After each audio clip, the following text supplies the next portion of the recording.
Are you looking to downsize, but you have too much crap? Ooh, that's a lot of stuff. Let's be honest, after you've lived in your home for an extended period of time, we all start collecting crap that we definitely don't want to move, or I know I surely didn't. Today, we are going to talk about turning that trash into cash. Amanda Rivard, local McKinney, Texas realtor, and recently one of my clients, prior to listing their home, panicked because they just have so much stuff.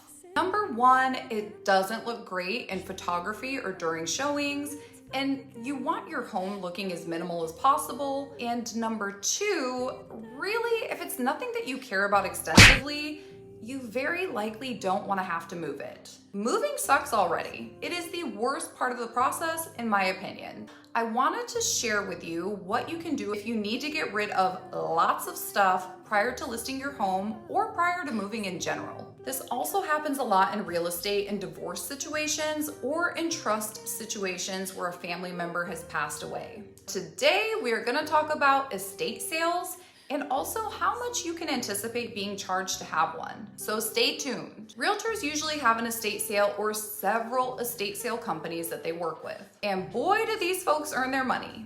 First off, the estate sale company will meet with a client just to see if there is enough valuable items where money can be made, and not just for you, but for the estate sale company. They need to see the items you are selling, and they can tell you if they want to take on the sale. At the end of the day, it is a business for them and it's got to be worth it.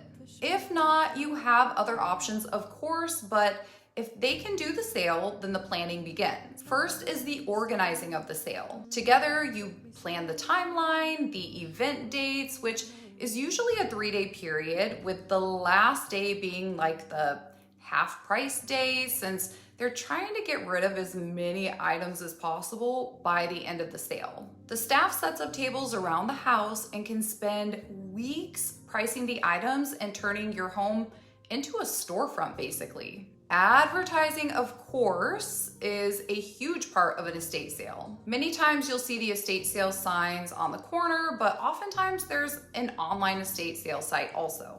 EstateSales.net is one that I'm familiar with, and you can find the local estate sales around town. Of course, social media and Facebook, things like that, are among the other sites that these companies will spread the word on. Next, the sale is conducted and it is time to make that money, honey. The other day, as I was walking in my neighborhood, I came across an estate sale, which I had to go in. For me, I'm usually just looking at the house. It was a super cute house, and not knowing I was doing this video, I wish I had taken pictures. This specific house was actually going on auction soon. So again, this is a perfect example of when an estate sale is conducted.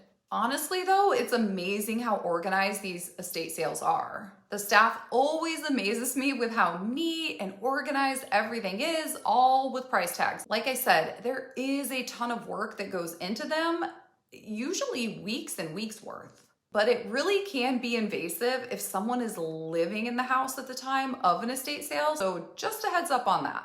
I know one of my previous sellers went to her son's home for the 3 days of the sale just to be out of the way, and I can't say that I blame her. I really wouldn't want all these strangers up in my business. The sale that I went to was on the first day of the sale, so cars were lined up and it was so crowded. I happened to walk that same street the next day and literally same scenario. The cars were all lined up so much that I chose to walk down another street. Man, people love their estate sales. The fun of estate sales is that you can typically bargain with the staff. The staff does go to good lengths to get the items valued appropriately. They're pretty knowledgeable about how much items are worth.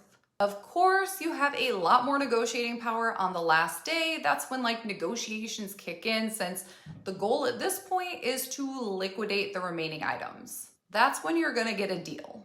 Payment and transactions. There is a cashier set up, and that is where the attendees pay for their items in cash or other accepted forms of payment like credit cards. Honestly, you can probably pay with Cash App and Venmo these days. Some estate sales also offer delivery and may ship items as well. It probably depends on the value and the size, I would assume. What do you do with the stuff left over? Because it is rare that everything sells. In this case, items can be donated, disposed of, or really whatever has been agreed upon with the wishes of the family or the terms of contract with the estate sale organizers. Really, the families and the organizers are in constant communication, making these decisions along the way. Then, about a week later, I've had it quicker than that before, but I think it's like a week on average, the client gets paid. Sometimes they'll wait for checks to clear if they accept them and things like that, and to see what the final total is before they pay the client. All right, so how much do they charge? In my experience, estate sales will normally take anywhere from 35 to 50% of the profits because they are putting in all of the work. And I think that's something that people struggle with when it's time to have an estate sale because it does feel like a huge chunk of money, and it is.